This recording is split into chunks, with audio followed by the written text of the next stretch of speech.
day or good evening, ladies and gentlemen, boys and girls. Thank you so much for tuning in today. This is Red Eyes Radio, and I'm Henrik Palmgren from Sweden. It's good to be back with you again.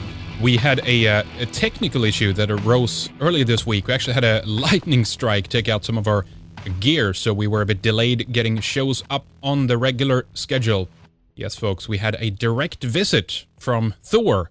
A sign, of course, that he still has power and that he's still a man, despite what the Semites over at Marvel conjures up. So thank you for your patience as we replaced some of our gear in our studio, took a well-received message from our beloved Norse god and upgraded to a better and more secure setup to be able to continue to record and upload regularly despite hiccups. We have some great shows for you in the pipeline coming up from today and onwards in the next few weeks. I'll share some of those with you at the end of our program today. Our websites, redicecreations.com and redicemembers.com, has a lot more for you. News and radio programs, videos and analysis, commentary, and other resources, to name some of it. Today we're talking with David Icke again. We are going to discuss the Zionist war in Gaza, the situation between the Palestinians and the Jews. We are also going to get into the European situation with mass immigration, culture wars, religiously based conflict, and the order out of chaos that the elite seeks. We're also going to talk about the response to the Zionists targeting Europe. We're going to talk about the preservation of the Europeans and our cultures and heritage in a time like this. Perhaps something you've not heard David talk too much about in the past. So stay tuned. This is a very important topic. And welcome back, David. It's great to talk with you again. Hope you're doing well. You're keeping busy as usual, right? Right. Yeah, busy's the word, mate. Yeah, it's getting very, very interesting now because so many things are happening, and the interest in looking at the world in a different way across all these different aspects of society, not least what's going on in the Middle East, Ukraine, etc., is really exploding in my experience anyway. People definitely are becoming more and more open to things they would have dismissed by reflex action before. And that's very, very encouraging. But, these are challenging times we're going into. And the more people that can wake up to it, the quicker, the better. Yeah, exactly. It's about time. We have indeed a lot of work to do. It's I don't think we've really even realized how much work we do have ahead of us. It is indeed increasing. But the more, the better in that regard. And I wanted to talk with you more about Ukraine later, David. But I wanted to just harken back to something that we actually spoke about the first time you were on our show way back in 2006. I remember we talked about Iraq, the situation there. The war at that point had already raged for about 3 years. And we basically reiterated some of the material that you wrote about the fact that they'll be there for good. The U.S. forces is not going to leave to a large extent. And even if they were talking about something like that, they would definitely put in their puppet regime in place and have their players in place. But the reason why I wanted to bring this up is because of something that has happened consequently, both in Iraq and some of the other Middle Eastern countries, when we've seen this massive, Zionist occupation of these countries. And now something like ISIS have bloomed up in Iraq, and the whole scenario is just going completely out of hand. And from my point of view, at least, David, this is exactly what the globalists and the elite do best. It is to create complete mayhem, complete havoc in as many regions as possible. This is, of course, only causing issues in the Middle East. This is causing issues in the West with mass immigration into the West and everything else. I think they're really ramping up to create a major a cultural war as opposed to a hot third world war. What's your analysis of the situation, David? Well, it's certainly the case that the United States have never left Iraq. To a large extent, they've replaced the in-your-face, they're still there, troops with private armies and security operations that are just answerable to the Pentagon in the very same way that the troops are. It's just that one's in the private sector. So they say it's not Pentagon connected. Well, it absolutely is. They're all aspects of Pentagon control. War, Third World War.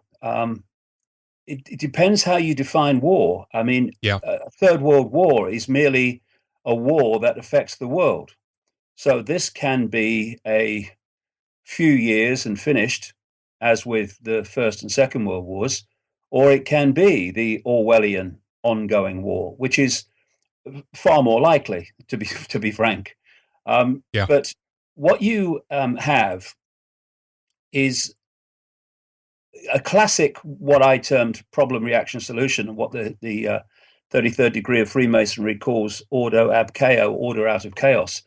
It's a If you look at the world, Henrik, over the period that I've been alive, 62 years, it's been a process of creating chaos, and my goodness me, on a scale that we're looking at now, and then creating the order out of the chaos. And the order is the reordering of the world as it was before the chaos. And this has been an ongoing process. And every time it's been reordered, then the world has been more in the image of what the global cabal want the world to be. And so we've seen now a sequence of events in the Middle East where all the order virtually has been destroyed. You had a stable situation in Iraq under Saddam Hussein. It Yeah, wasn't a that's right. nice situation, and of course he was a bloody man, a bloody ogre, but it was stable, and it's instability that they require so that they can reorder it. So they go into there, justified by the war on terrorism, which was justified by the fake Islamic attack on 9/11, and chaos ensues in Iraq, and that chaos is still there, probably more so now than ever before. Exactly. Yeah. They've gone into Afghanistan, they've created chaos there, and then they go into Libya. Now, people say what they like about Colonel Gaddafi. There was stability. Same thing there as with Saddam, so similar. Yeah. Exactly. He was holding what would have been warring factions, because we humans, mate, we can't get on with each other, can we? If we have different bloody beliefs, we can't. It's just can't be done.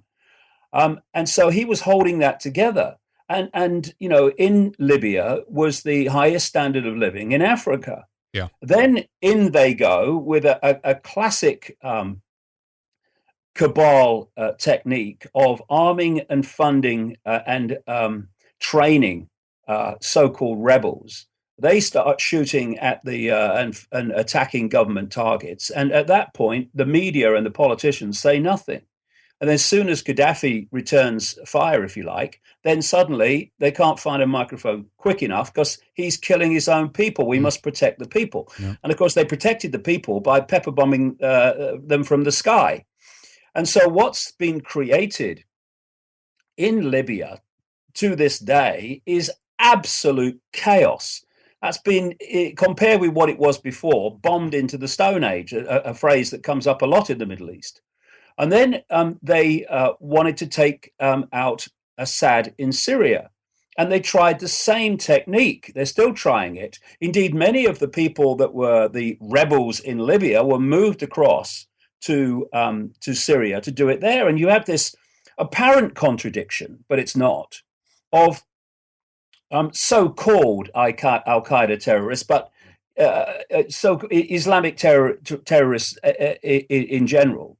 That the war on terror was supposed to be trying to challenge and stop. They're actually been among the rebels in both Libya and in Syria. And it seems a big contradiction, but it's not, because the common theme is this: whatever is best for the agenda, what best suits the agenda in the moment, they will do. So sometimes it's using Islamic terrorists as the reason to invade their countries, and sometimes it's using them to invade countries for you, Exactly. as in Libya and Syria. So, there are no contradictions. There appear to be, but if you know the story, there are no contradictions, because whatever suits the agenda is what they do. Well, one thing about Syria is that I have no doubt they expected Assad to roll over like Gaddafi's regime did, but it hasn't. And I think that's been a big problem for them. And so with all that chaos, along comes ISIS. which they're now calling themselves the Islamic State, I think, whatever they Yeah. call themselves Yep. tomorrow. And that comes virtually out of nowhere, massively funded, armed to the teeth, and starts taking over great chunks of Iraq. And what kind of struck me when that initial burst, Henrik, was going on, and they were taking over town after town, is the silence from Israel. Oh yeah. The silence from Israel. Now, whenever there's a problem in the Middle East, and here we have this ISIS with this, what it publicly proclaims is this extraordinarily extreme Islamic agenda, and wants to take over the whole of what they call the Levant, which includes where? Israel. And so you would see again and again, over the years, whenever anything kind of starts to ferment in the Middle East, and in the region of Israel, whoever is leading Israel at the time is straight at the microphone. Israel is in danger. Israel's existence is threatened. Yep. We need to, and all that stuff. But this time, silence. Why? Because they knew it weren't going anywhere, because they're running it basically with the United States.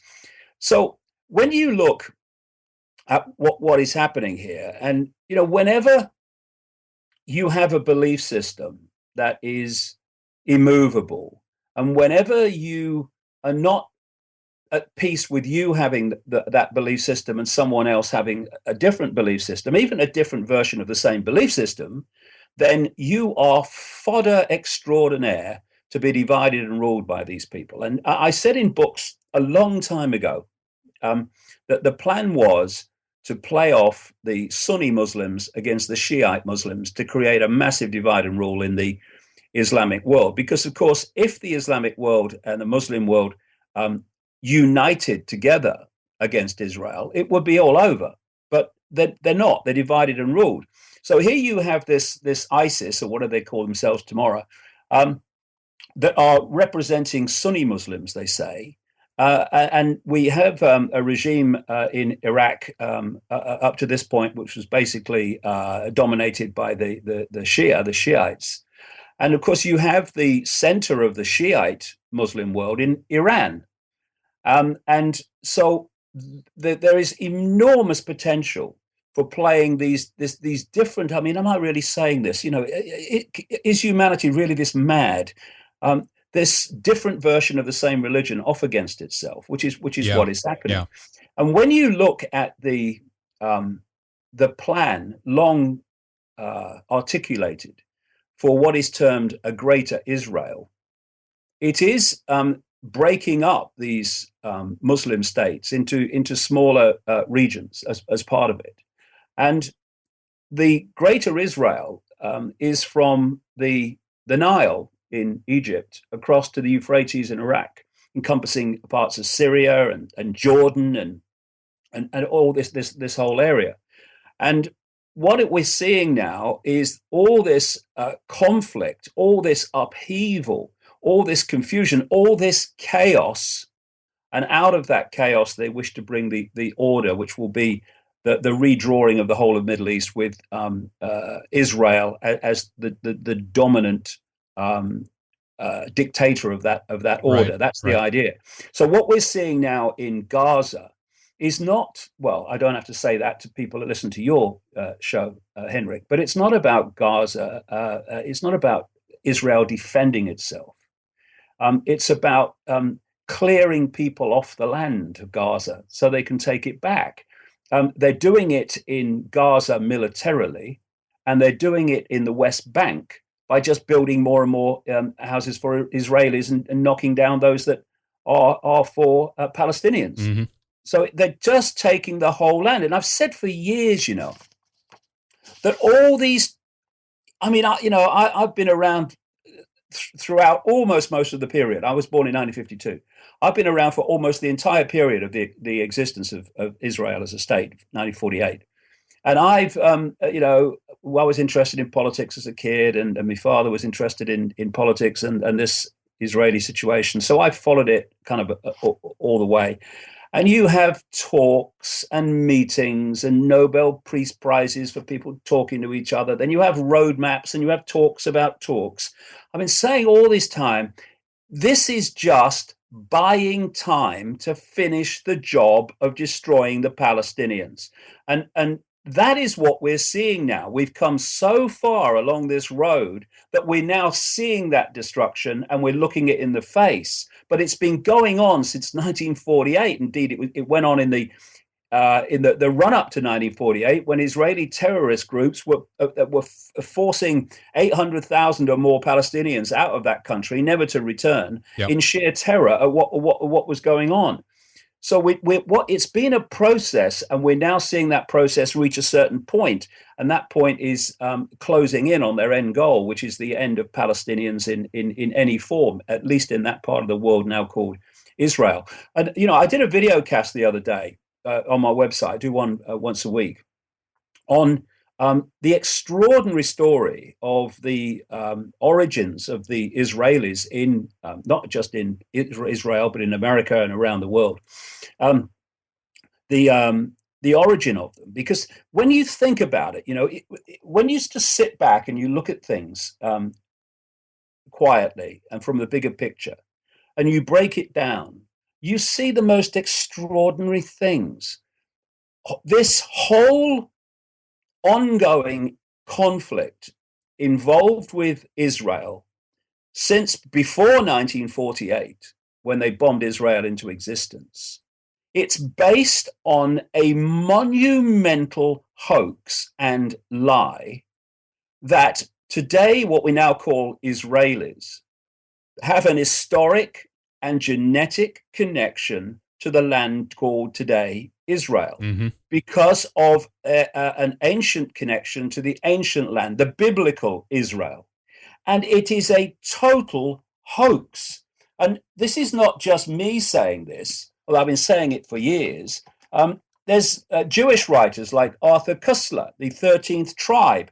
There's Shlomo Sand, the professor of history at Tel Aviv University, in his book, The Invention of the Jewish People.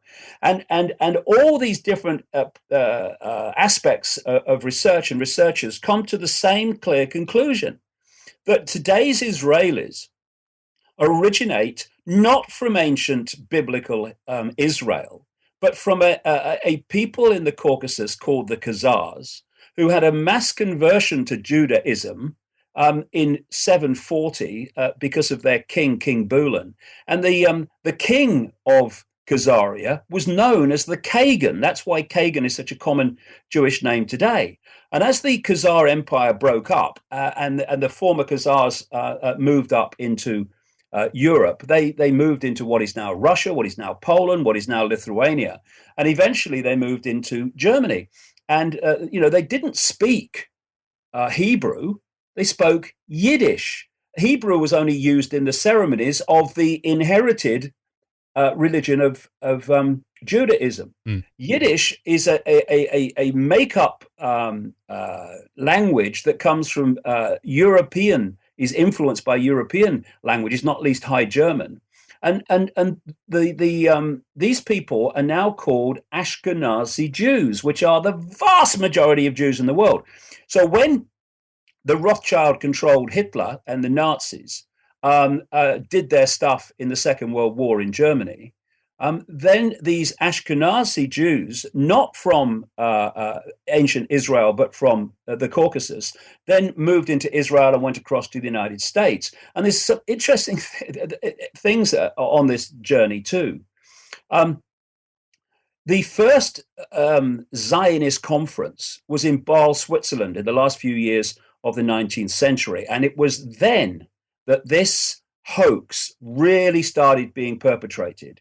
And the story of the Khazar origins was more and more suppressed. Shlomo Sand, the Tel Aviv University historian, says in his book about the invention of the Jewish people that for a long time, research into the origins of today's Israelis, encompassing the Khazar story, was quite legitimate. And major Jewish historians were encompassing that story as part of their historical narrative. And then suddenly, bang, no one was talking about it. And suddenly it became something to be condemned for, became something to be ridiculed for, to be dismissed for. And it disappeared. And only a few people today have actually kept it going, like Shlomo Sand, etc. Hmm. And there's this narrative again that justifies in their mind today's events, in which there is this unified Jewish desire for what is going on in Israel, and that somehow the Jews in Germany actually wanted to go to Israel all along. That is absolutely not true.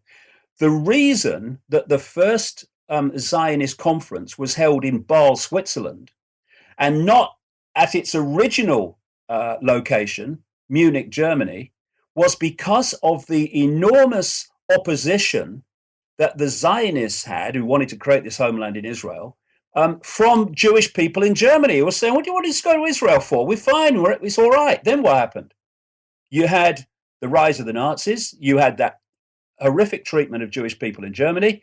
And what happened then? People started heading for Israel and the United States, and you can't blame them in the circumstances. Well, you had the transfer agreement. I mean, my God, has there been a lot of lies in the Second World War? I've just recently started looking into this, and I'm like, my God. I mean, if people have an idea about, what they talk about when it comes to Gaddafi that you mentioned before, or Saddam, or any of these people who have been so vilified in history, and I'm not trying to rectify this in like a 5-minute little rant here, but nonetheless, my God, the lies around the Second World War and Hitler and everything that occurred then. It's just I've been floored in the last couple of weeks in terms of what the material that actually is available out there, David. And I come to realize that obviously when you take things like the transfer agreement into consideration and the way that allegedly there was a plan to get the Jewish people out of Germany, and then all these consequent things occurred, you realize that it's a much bigger picture and a much bigger plan than one we've actually been led to believe. I mean, even the Andinian plan, for example, for a while they wanted to create the Zionist state in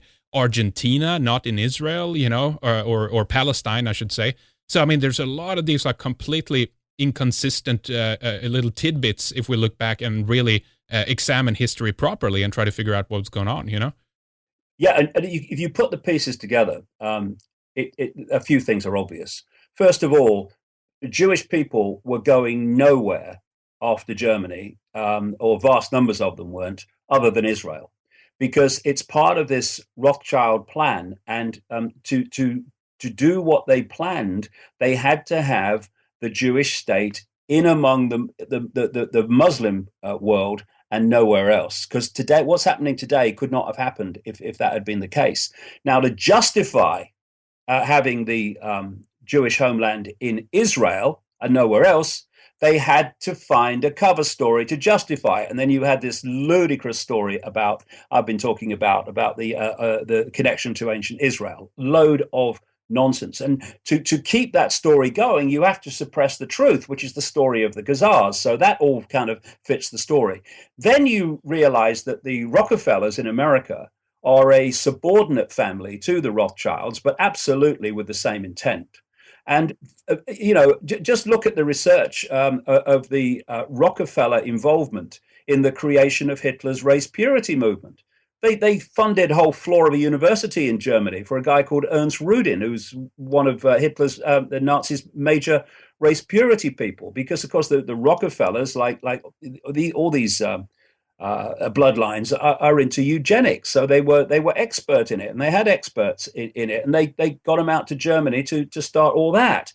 And as a result of that, the outcome was that the Rothschilds got what they want, and that is this homeland for Jewish people in Israel, which has led to all this, what they call the arc of crisis, the arc of conflict.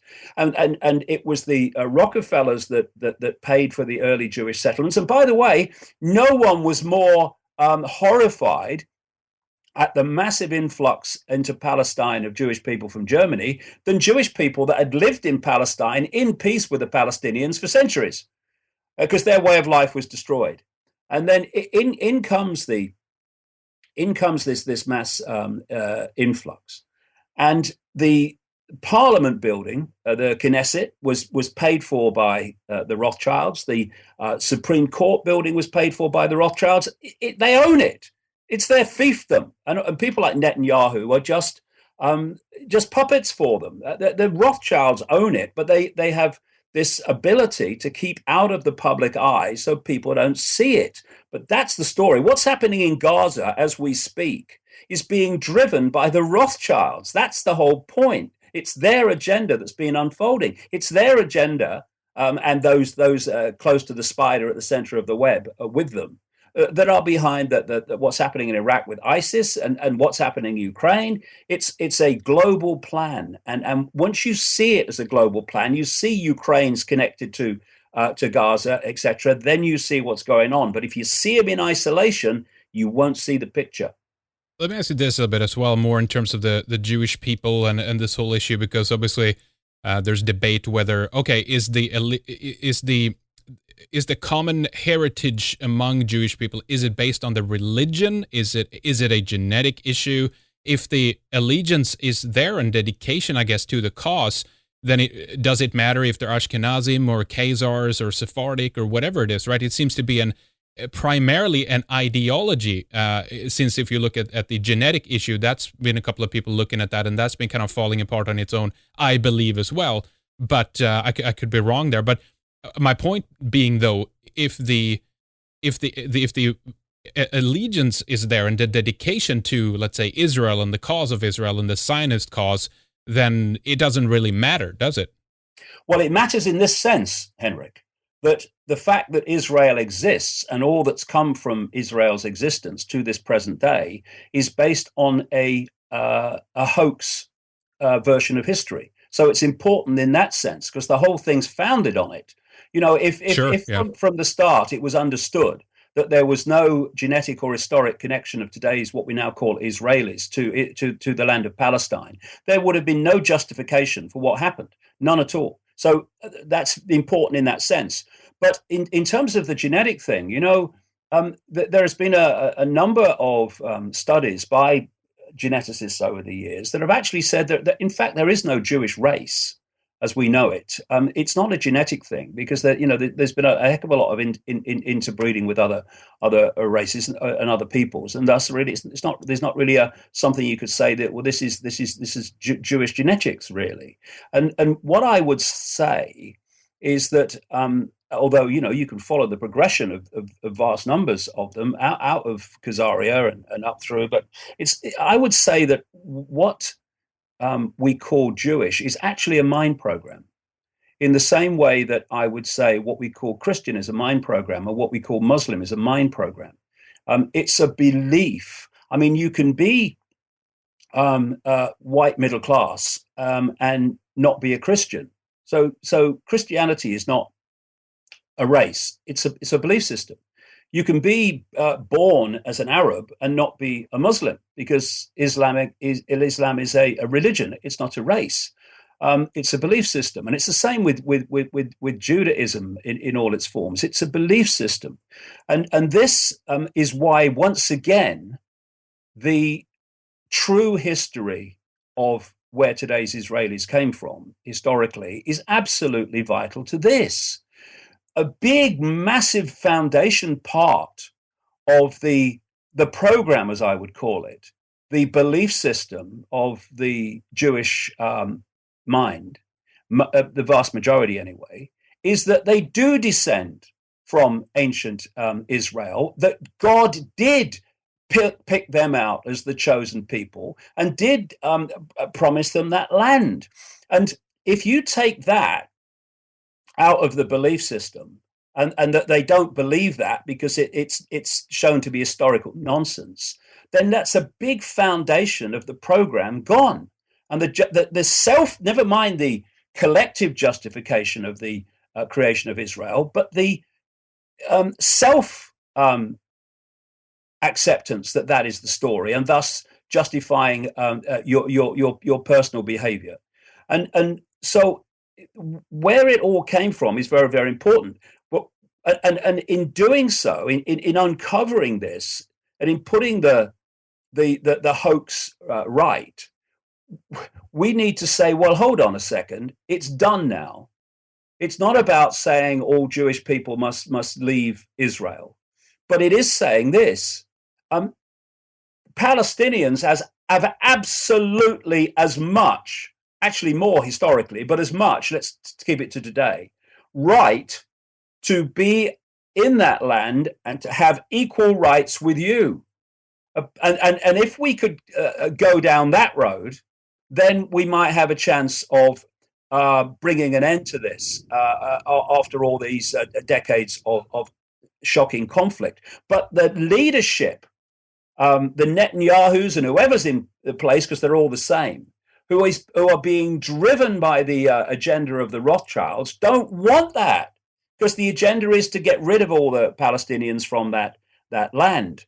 And so we have to start, I would suggest, focusing ourselves on the House of Rothschild.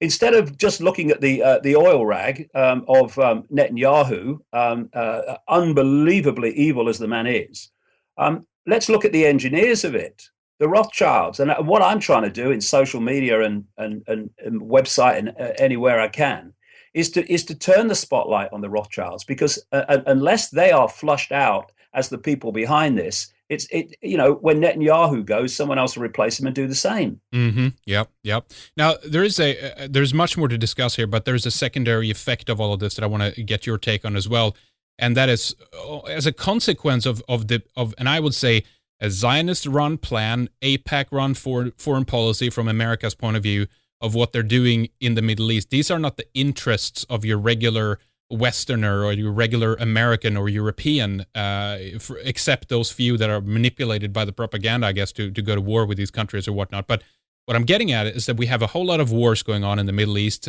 Northern Africa for a little bit. There are other conditions that are is a consequence of this.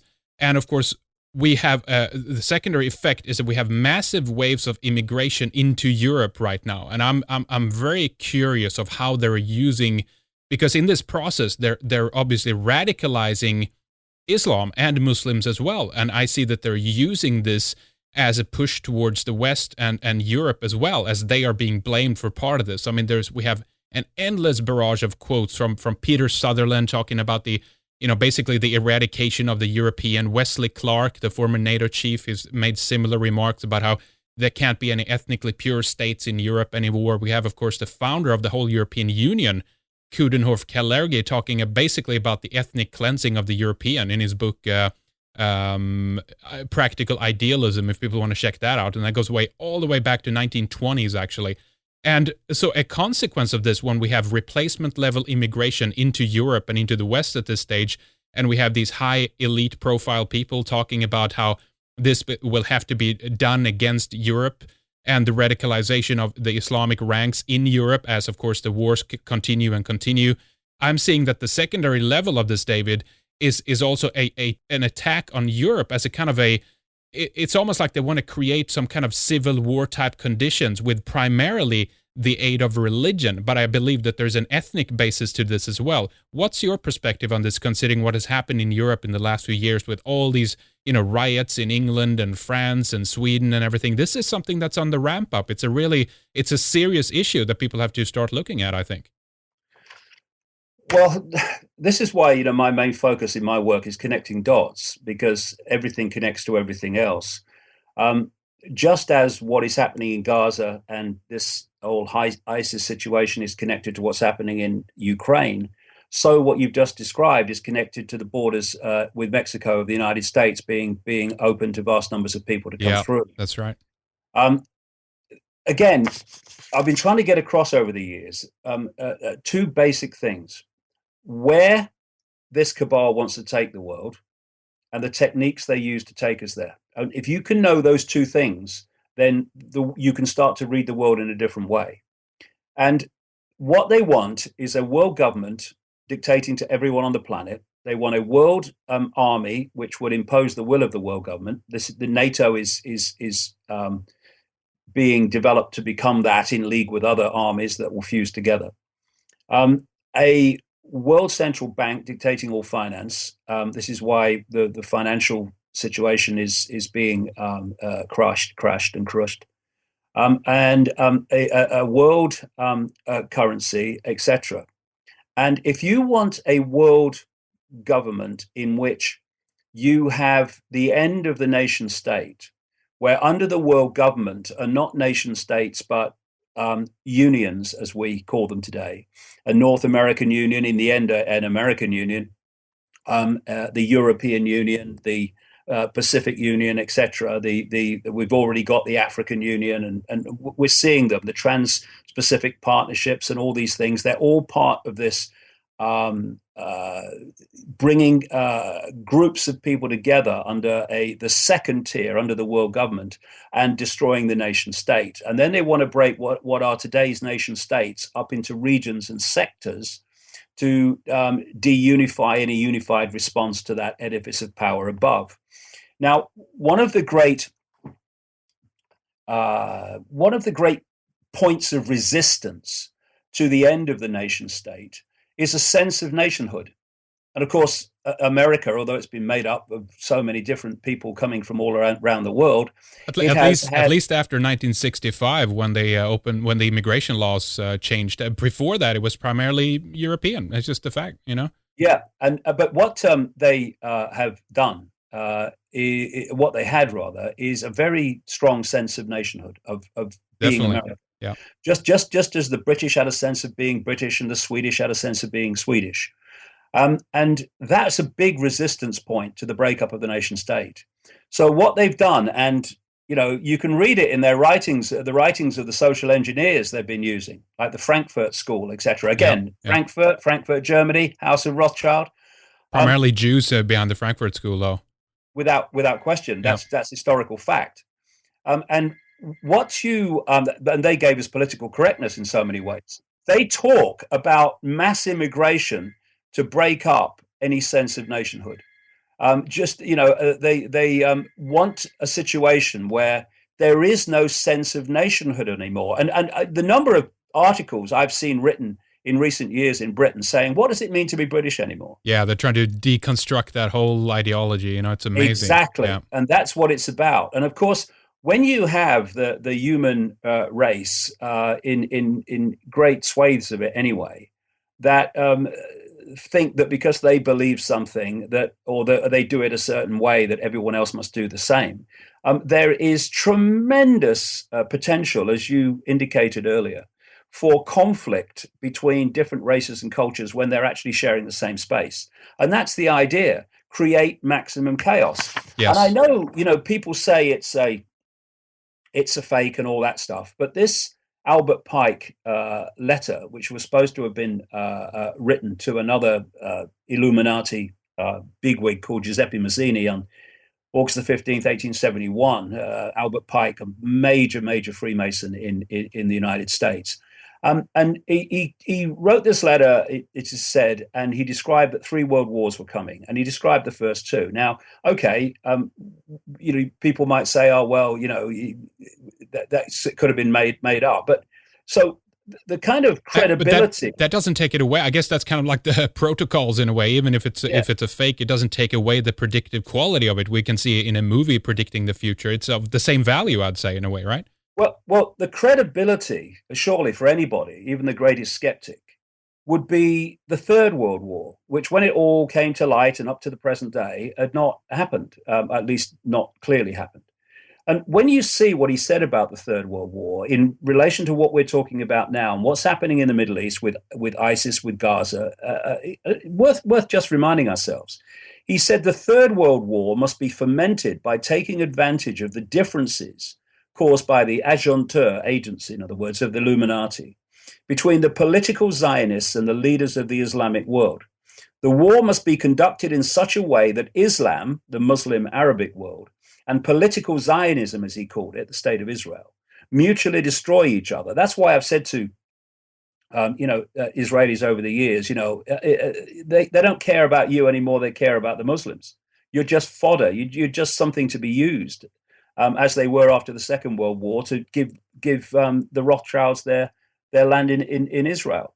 And Meanwhile, he said, the other nations, more divided on this issue, will be constrained to fight to the point of complete physical, moral, spiritual, and economical exhaustion. This is the multi-level Third World War we're talking about.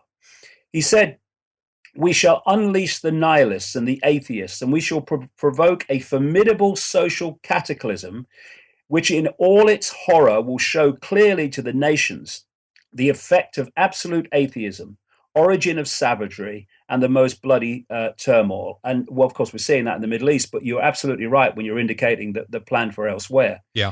Then everywhere, the citizens, he said, obliged to defend themselves against the world minority of revolutionaries, will exterminate those destroyers of civilization and the multitude disillusioned with Christianity, whose deistic spirits will from that moment be without compassion or compass or direction, anxious for an ideal, but without knowing where to render its adoration, will receive the true light through the universal manifestation of the pure doctrine of Lucifer, brought finally out in the public view. This manifestation will result in the general reactionary movement, which will follow the destruction of Christianity and atheism, both conquered and exterminated at the same time. That what he's talking about at the end there is this kind of one world religion that they want as well. Yeah. This global, again, belief system program. And so when you look at that, and you can see the pieces being moved into place that kind of fit what was being predicted there. And, people say, and they understandably might say, well, hold on a second. That letter was supposed to be written in 1871. Well, there was no Zionism then.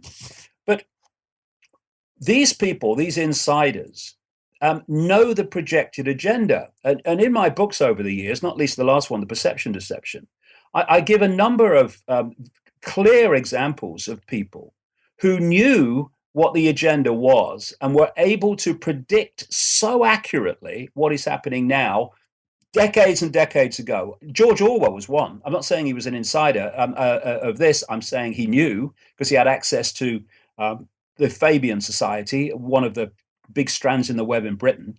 And he was a friend of his former French teacher at Eton College, where the Royals go, Aldous Huxley. And if you put Brave New World and 1984 together, you pretty much got a massive chunk of what's unfolding now on multiple levels, not least in mind control and use of drugs and mind manipulation techniques, and the police state, of course. And there was a guy in 1969 who was a Rockefeller insider called Dr. Richard Day. He was an executive of Planned Parenthood, which actually, of course, started out as a eugenics operation funded by the Rockefellers. And he was talking to a meeting of pediatricians in Pittsburgh, Pennsylvania in 1969. And shocked people when he started his speech and asked them to not take notes and to turn off any recording equipment because he was going to tell them how the world was going to change. And he did so. And one doctor did take notes and wrote them up when he got home. And before he died in 2004, he gave a series of interviews, radio interviews or tape interviews, in which he described what Dr. Richard Day had said in 1969. It's unbelievable when you look at what's happening today, what he described in absolute detail. Mm-hmm. And so it's it's not something that is impossible that Pike would have known about Zionism in 1871. He absolutely would have done. He would have known about the agenda for Israel. He would have known about the First World War and the Second World War and the Third World War, because this is a long-term forward projected agenda. They're not making it up as they go along. It's very interesting here as well. I think that we have people that seem to think that just ignoring some of these conflict will actually make it go away. I mean, otherwise people think, oh, well, don't participate in it. But the fact is, when you're backed up against the wall and they're holding a knife in their hand, there's at some point you realize what you have to either get yourself out of that situation, or you have to defend yourself and fight back. People have, for example, criticized me for focusing on these issues and saying that this is a mad plan, right in line with all the other things that the elite have been doing at this stage, because they want to try to create these religious conflicts, ethnic conflicts, and everything else. And because I say that the European has a right to fight for its own preservation and will, as all other people have around the world, then this is now how some way an evil plan, right? So what I'm getting at, David, is that we are effectively getting backed up against the wall here. We're in a corner to a certain extent, and we have to act against it, not to not to as a self-defense mechanism. What I'm saying is that. Are you really surprised that we've seen a rise of, for example, UKIP in England and Front National in France and, the Swedish Democrats in Sweden, in Denmark, there was another nationalist party, and then people are somehow very worried about this or something like that. But I'm saying it's actually a good thing. It's a thing that where they're pro for the European people, but they're anti-European Union. And this is actually a really positive sign that people of Europe are fed up and have had enough of it because they don't want these ethnic conflicts. They don't want to have wars in other parts of the world. How do you view this, David? Well, what most people are looking for in their naivety, given the world we live in, is some kind of perfection from their point of view.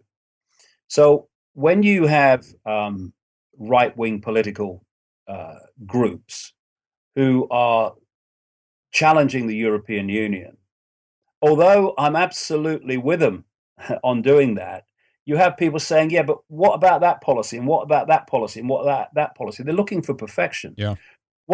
I'm as far from the right as you can bloody get. I hope I'm as far from the left as you can get. And I hope I'm as far from the center as you can get, because I just don't recognize or engage with that political spectrum, which is an illusion anyway, because the further right you go, you meet the further left.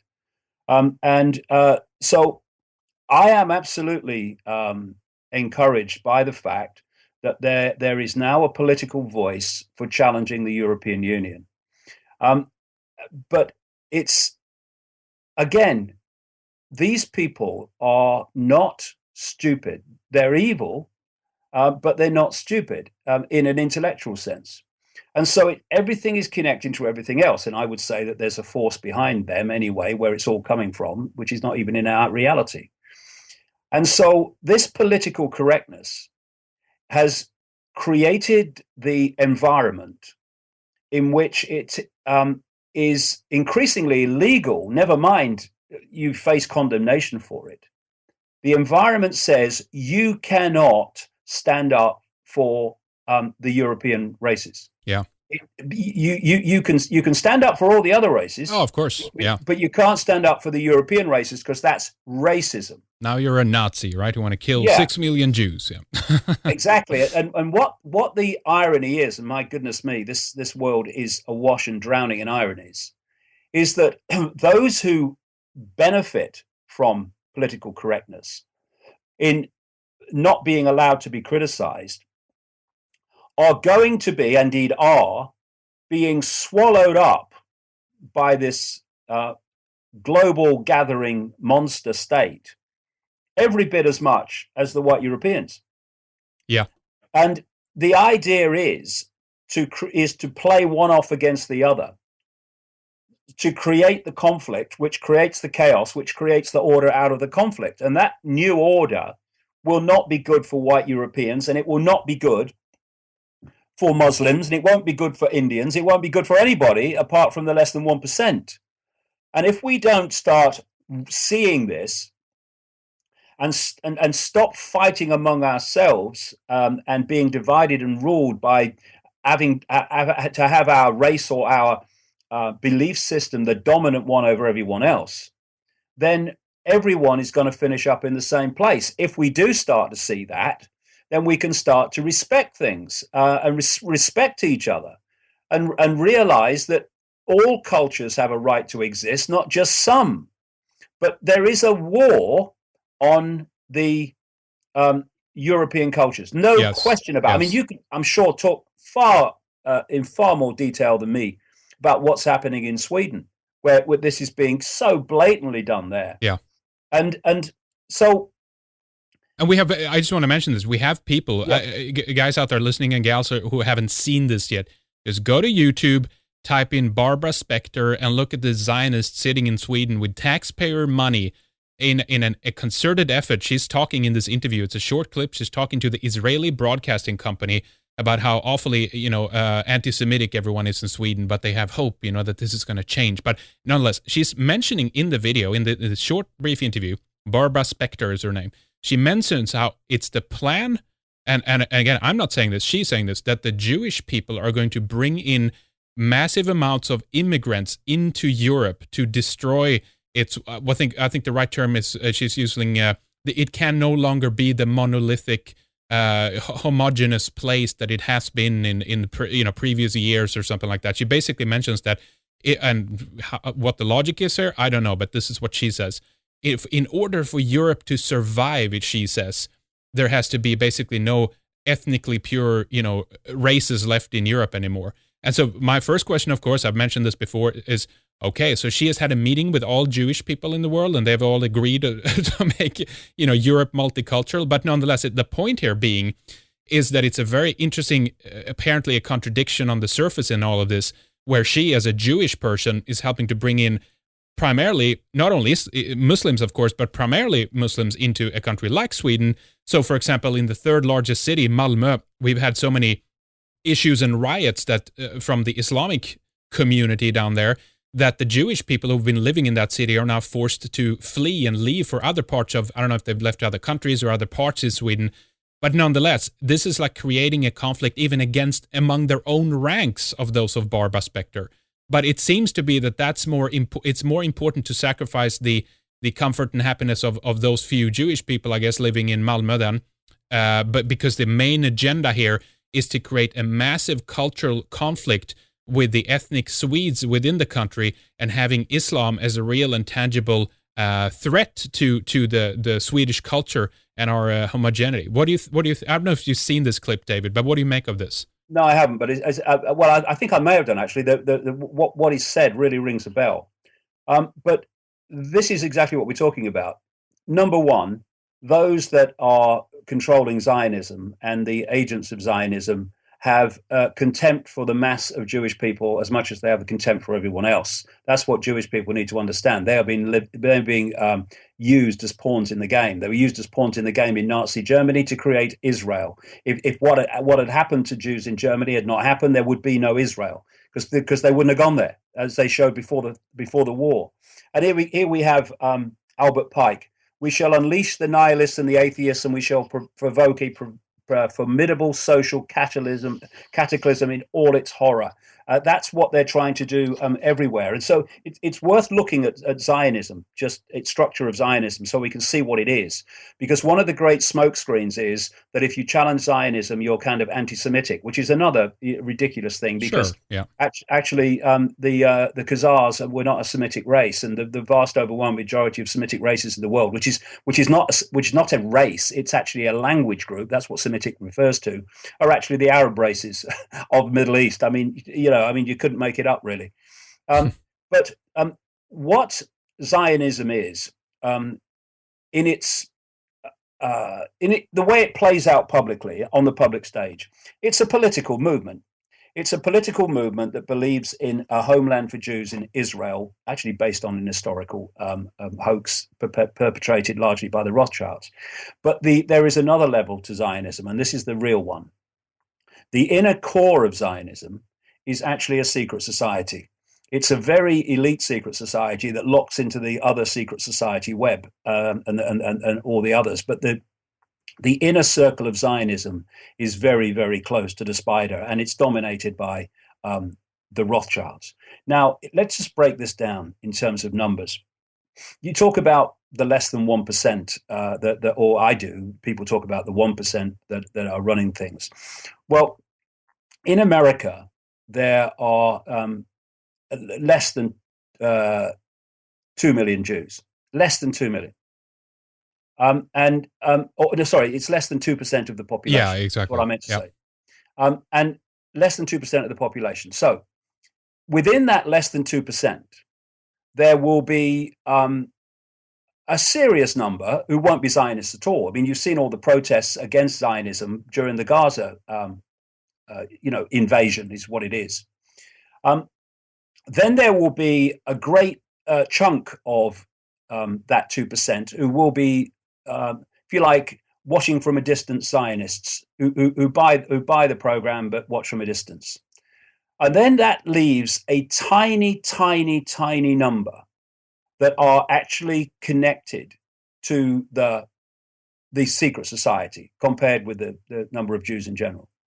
And from that number that are directly or one or two step back connected to that inner circle where the Rothschilds are, will be ridiculously few. And yet you look at the ratio of Jewish people in positions of significant power in America, in government, in banking, in business, in media, in Hollywood, all over the place. And you'll see that it's not just that they come from 2% or less than 2% of the Jewish people or the American people, but they come from a fraction even of that. And then you see the same in European countries. The number of Jewish people in New Zealand, I think it's 0.17%, and yet they got the prime minister. And so you see this all over the place. When we are challenging Israel, yes, we're challenging the Israelis that support the Israeli policies because they've been programmed from birth to support madness. But actually, what we're really challenging is a tiny few people compared with the global population, Henrik, of billions and billions. Mm-hmm. It is the most stunningly small ratio or number of that, percentage of that is actually driving all this. But because they compartmentalize their organizations, so that the vast majority within any organization, whatever it may be, government, bank, anything, have no idea what the true agenda of it is. They are every day going to work or going to government or whatever and making their contribution to creating a world fascist nightmare Orwellian state for themselves and their children and grandchildren without having any idea that that's what they're doing. And when you break it down, the number of people who are actually driving this, not playing it out by saying, yes, sir, I'll introduce this policy, but actually deciding what the policy is going to be, is absolutely shocking in how small it actually is. And Zionism at the secret society level is one of the major drivers of it, because it's nothing to do with Jewish people ultimately. It's about using Jewish people, using a fake history to create changes in the Middle East and elsewhere that will bring about the agenda the Rothschilds have worked so long to introduce. Let me follow up on that a little bit, because I was looking at a documentary the other day called Defamation from 2009. It was made by a Jewish guy. I forget his name now, but I was amazed to see in that he was actually deconstructing, was like kind of a behind the scenes of the ADL and all the activities of Abe Foxman and all these people. Yep. And I was amazed to see how many of the young Jewish people in this documentary that they showed are actually programmed into believing that the world is basically full of just frothing at the mouth European Nazis. They just have no other desire in life than to find, torture, and murder as many Jews as they can. I mean, there's a mind control program going on here in terms of the type of tribalism they're seeking to create for a lot of these Jewish young people. Because, I mean, what I saw in that documentary, it was like, my God, it was like a couple of scenes there where there were miscommunication between a couple of older Poles, I think. They were actually going to one of the alleged extermination camps in Poland, and there were a couple of older Poles sitting there, and there was some miscommunication between some of the younger Jewish people that were there and then the older Polish gentleman. And it was just amazing. There was these young people were absolutely convinced that everyone that was out there was a Nazi that wanted to murder them. And I was like, my God, they're using their own children and programming them in such a way so that there will be this lifelong dedication to the ethnic interests of Jewish people. It's actually a strategy, and they're using their own children in this. I was amazed to see that. Yeah, because the goal is what concerns them, not the means of getting there. That's the thing. And like I say, Jewish people in general are looked upon with just as much contempt as anyone else. when it comes to this inner circle of the Zionist secret society. And, when you've got a situation, this is an extraordinary thing I saw some years ago now, when the Israeli government is putting advertisements out in places like America on TV and elsewhere, urging Jewish people not to marry non-Jewish people, but to in effect keep the blood pure, is what they were saying. Yeah. That is the extraordinary level of racism. But what they have managed to do by manipulation and inversion, and by controlling the sources of communication overwhelmingly, is to be the most racist creed on earth, while actually painting everyone else as racist against them. When I say them, I don't mean all Jewish people. I'm talking about this circle that's driving it. Now, the Anti-Defamation League came out of B'nai B'rith, Anti-Defamation League, Rothschild, and they and things like the Wiesenthal Center and the Canadian Jewish Congress and all these others, SPLC and all these hate the groups. Board of Jewish Deputies in Britain, like the fake history of today's Israelis. You have to produce the fake history, but then you have to suppress the real history so the fake history can prevail.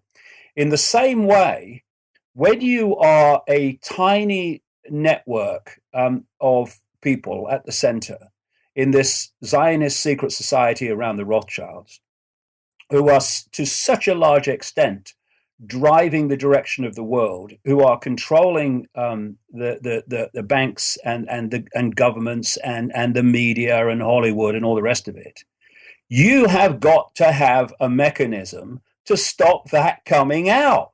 You have. And that mechanism is to create organizations like the Anti-Defamation League and these others we've talked about that target anyone that talks about it as racist. I mean, personally, I haven't got a racist cell in my body. I think racism is not only horrific, I think it is childish beyond belief. And it is the most obvious and blatant confirmation of a complete misunderstanding of the nature of life and reality. You know what? I think that these issues actually arise when they're trying to deny the clear and ethnic and cultural and hereditary differences between us. It's again when they're seeking to create this kind of one world glob of one monoculture steeped in corporatism and empty, mono everything. Yeah. They want mono agriculture, monoculture, mono religion, mono political control. Exactly, and that's what they're attempting to do. And I think that when they're in this attempt, when they're doing this, that is what actually is creating the true and problematic situations between various races and ethnic groups and everything else. Because I mean, my God, as you mentioned, the double standards here that. Israelis have the right to do everything that everyone else doesn't. So if you want to, marry a Swede, now you're a race. If I, as a, Swede, want to marry a Swede, I'm the racist. But of course, Israel and Israelis, they have the right, of course, actually encouraged only to marry with their own, right? So it's about exposing all of these double standards that apply to others, but primarily not to, let's say, Europeans or Westerners or something like that. And that's where the lie is. And that's where the real issues arise as well, when people see this in a clear light, Yeah, and when you control the sources of communication, or mass communication anyway, you see these double standards everywhere. For instance, you see the coverage in the Western media of what's happening in Gaza. I mean, it's extraordinary. The difference in firepower, the difference in casualties that are going on there, and yet it's in so many ways it's being reported as like an equal contest. It's a war. It's not a war. A war needs two sides. And in the same way, what you're talking about, saying Israelis must only marry Israelis, well, that's fine. But to say it with any other group of people is racist. It's all like that. But that's the way it's set up. Yeah. And it's run by fear. So many people who know these things, they won't speak about them as we're speaking about them now. And they have to begin to speaking about this. Otherwise, this will control you. This will regulate your life. You won't be Are you going to pussyfoot around all these issues all your life? It's not going to work. It's time to face them head on and realize, yes, Europeans and Westerners are being targeted just as other people have been targeted in the past. Right now, here's where the pressure lies. Realize it, and if you stick your head in the sand, it's not going to go away. It's actually going to get worse, and it's time that we all stand up and defend ourselves in the scenario of how we're being targeted right now. That's what I believe, anyway. Yeah, well, it's like I've said before. Ignorance is bliss, but only for a while. You can put your head in the Yeah. sand when a tornado's coming to try to ignore the fact that a tornado's coming, but your ass is still in the air and the tornado's still coming. And if you lifted your head from the sand and faced the tornado, you could take avoiding action. Yeah. But if you stay where you are, you're gonna be spinning in the air very shortly. But people are frightened into silence because they are frightened of being dubbed racist and anti-Semite and all that stuff. Right. Now, personally, I've taken so much abuse from so many sources ongoing to this minute. You have for I sure. couldn't care bloody less what anyone says about me. I know the way I see the world. I mean, when you look at my, if you like, spiritual philosophy, in the nature of reality, I'm saying the body is just a vehicle for infinite awareness. It's a biological computer. It's a holographic biological computer. That's why I say anyone that judges people by their race is an idiot in terms of understanding reality.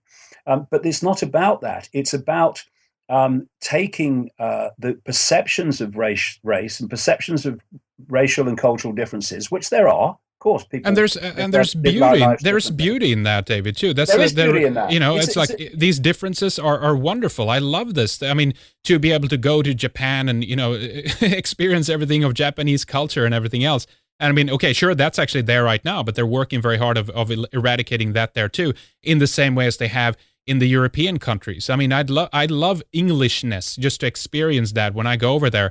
I don't anymore. It's like it's not there. I hate that. Well, I know what you mean about that, and I'm absolutely with you on that. It's something I've been banging on about for a long time. That although we are infinite awareness, we're all the same expression of infinite awareness. Infinite awareness is another term for infinite possibility. So diversity is to glorify in infinite possibility, and therefore I love it. I mean, when you travel around and you see different cultures, you see people doing things in different ways. These are all the glorious tapestry of human experience. Yes. But what they want to do is create the blob. They call it multiculturalism, but actually what they want is one culture. Monoculture, exactly. Yeah, monoculture. So because everything's inverted. It's another thing. When you look at the world, you look at any situation. Almost every time you have to invert it to see what's really going on, because what you're looking at in the way it apparently seems is almost always the opposite of what the truth is. And so yes, but let's have the glorious tapestry of different expressions of all possibility. I want that, and this blob, this monoculture, is being driven by centralization of power, what's called globalization. What I want is diversity of power. I want power devolved to communities, to the individual, so that they can express themselves as they wish to express themselves, as long as they respect the right of other people. But instead, we're seeing it going the other way. And every time you take a step closer to the center, fewer and fewer people are dictating the lives of more and more. Yeah. And where they're talking about independence for Scotland and things like that. Oh yeah, that appears on the surface to be something that's devolving power. It's not. And if it was, I'd be all for it. But what it's doing, it's preparing the ground for the European Union of regions with the breakup of nation states.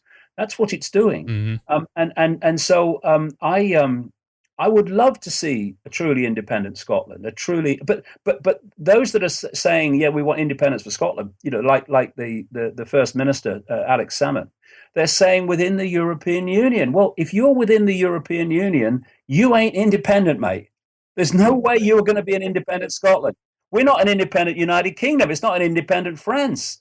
You go down to the level of Scotland in terms of numbers, they'll eat you alive, mate. That's right. Exactly. It's a facsimile. So it's in a way, I mean, we understand that the nation state served their purposes for a while because, I mean, we have to recognize in that, I mean, I like the nation state, don't get me wrong, but if we go back further back in history, we realize it was more broken up than that. It was more local communities. It was different cultures within these nations. And then primarily after the Second World War, they really worked on like eradicating dialects in different ways or cultural, differences that occurred within the nation. It was kind of a homogenization of the nation. But at least at this state, that's what we do have as a kind of a somewhat of a border of holding back the insanity of something like the European Union, for example. But now it's like erode the nation, dissolve it into the European Union, and then just as you said, David, kind of go back to this kind of a smaller local tribe within the European Union, and it doesn't matter squat whatever system we have in place after that,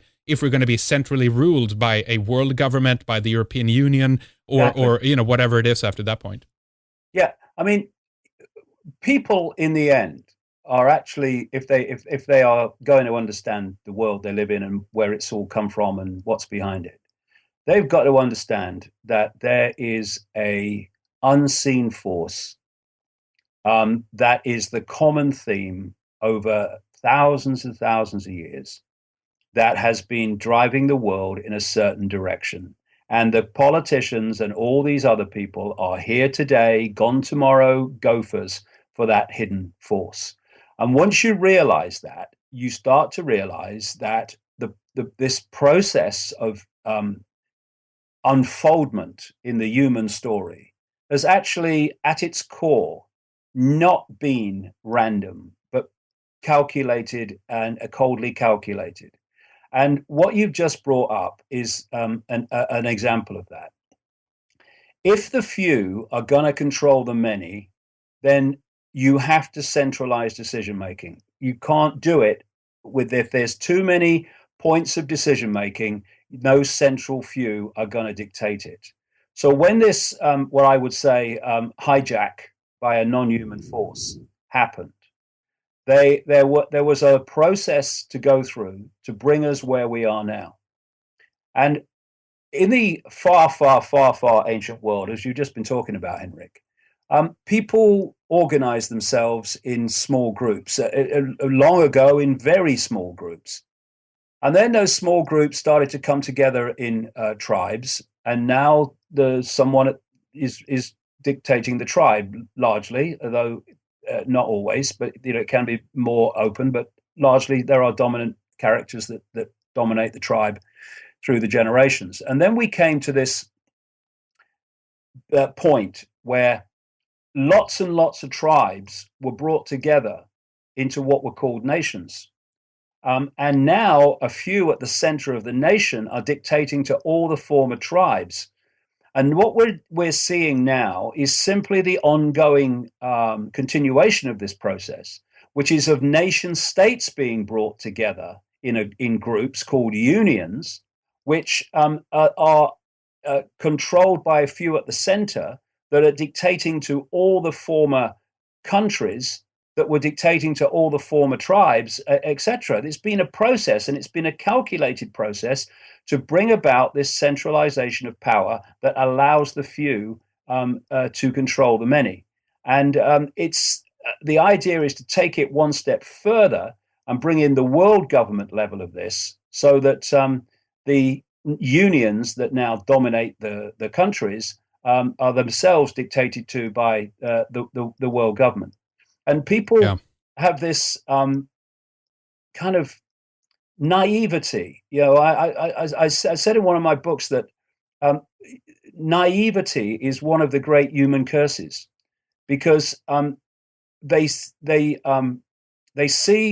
all these evil things going on in the world, but because they can't, they're too naive to see that they're all connected. Yeah, they are being dictated to by an evil force in the shadows, but all the evil expressions of this force in their daily lives and on the television every day are dismissed as random coincidence, and that's why they don't get it. once they realize that all these things are actually being driven to a common aim by a common force, then people can start to get it and realize what's actually happening, because it's not random, it's calculated, it's all connected. Well, exactly. Indeed. We're going to wrap up in a little bit here, David, but a couple of more points here. I mean, it's this idea that people have, just what you said before, it's an application of a spiritual line of thinking onto a physical necessity of what we have here, that kind of makes a disassociation between that concept of our spiritual world with reality that kind of clash, because people are like, oh, wonderful, because we're all one anyway, right? So it doesn't really matter. But my point is, how should a British businessman in who's on par with or in Brussels working for the European Union know what a Romanian farmer needs, or a New York stockbroker knowing what a fisherman in Malaysia should have, if we're talking about a world government something like that? It's nonsense. Yeah, it's garbage. It's not nonsense if that's your goal, to create a centralized world. Right. And so much of what happens is dismissed as bureaucratic incompetence, when it's actually bureaucratic cold calculation. And they really do love it when the public dismisses apparently crazy decisions as bureaucratic red tape nonsense, when actually it's coldly calculated to bring about an end. And this is why it's so important for people to realize what that end is. If you understand where they want to take us, then you can see the steps to take us there. It becomes easy. But if you dismiss blindly and suicidally, actually, that there is a coordinated plan here, then you're never going to get it, because all you'll see is apparently random events that have no connection. Yep, that's right. Well, I actually think that the secession, if you will, then, or separation, breaking up into smaller factions free from centralized control, actually is the true way of the future, so that you can live as you want, with whom you want to live, not being forced either to, being side by side by a cultural group that has evolved and developed a religious and cultural and heredity for possibly thousands of years, and expect to everything be nice and dandy. I mean, that's part of that naivety that you talked about before, that you can just smash all of this together and then expect it's going to be great, when you can't even communicate and understand the people around you. It's craziness, it's madness. Yeah, but if people are unconscious, they don't see anything consciously, do they? No. This is the problem. Yeah. And the system, right the way from leaving the womb, is designed to put people in states of unconsciousness, so they don't consciously see anything except what they're told to see. And again, when you sit back, take a step back and look at it, you come into the world, and within 3 or 4 years, and they want to make, I mean, there's some monumental idiot involved in education in this country with a government agency, who's saying that children should be going to school at 2. Yeah. Unbelievable. Well, why? Because she got control of their minds earlier and earlier and earlier. So you come out of the womb, in a moment, 3 or 4 years, you're in school, and some authority figure is telling you what to think, what to do, when you can leave, when you can't leave, when you can go to the toilet, when you can't. You're sitting at a desk. You can't leave. You have to stay there for a certain amount of hours until you're told you can leave. And this goes on all the way through your formative years, where the state has control of your mind for longer than your parents' interaction does. Yeah, it's amazing. You then go through college and university, and the only way you can be successful at doing that is to tell the system in exams what the system has told you to believe. And then you go out into the world. You go out into the world where now there's a boss telling you what to do and what not to do. If you are a boss, then the bank's doing it. And there are rules and regulations galore, more by the hour, all over the world, dictating every fine detail of your life. And then you die. And that's called human life. Now, that is insane. And I have a simple philosophy. Do what you like, so long as you don't impose it on others. That's the only law we need, Yeah. We don't need any more. We don't need, it's not a law. It's a way of living. It's a moral code of conduct. That's what it is. That's all you need, because, do what you like. So you can murder people, can you? No, hold on. Do what you like, so long as you don't impose it on anyone else. And that means imposing your will, imposing yourself on their space, imposing yourself on their belief system, imposing yourself on their way of life. And if we could just respect, that's the word that's missing, respect everyone's right to be themselves, so long as they don't impose it on anyone else. And mature, conscious people can do that. Then we don't need rules and regulations. We don't need bloody governments. We just need the organization to make things happen. That doesn't mean we need rulers. We need organization, and we can get on with our lives. And I don't care what people do so long as they don't impose it on anyone else. If Henry Kissinger wants to sacrifice George Bush, I say, feel free.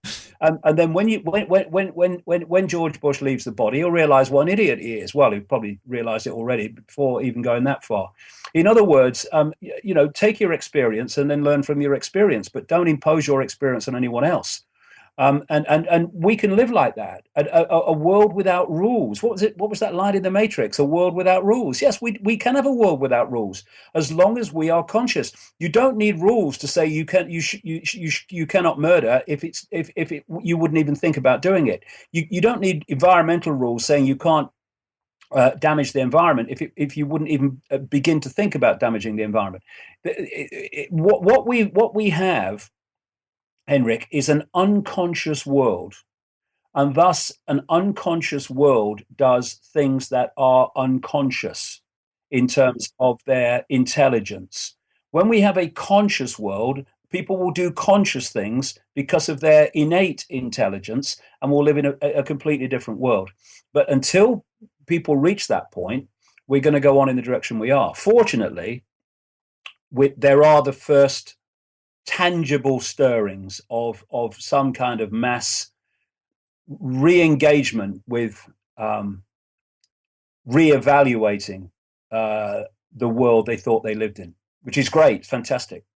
All right, very good, David. We'll begin to wrap things up on that note for this time. I think that's a good way of ending here for this time.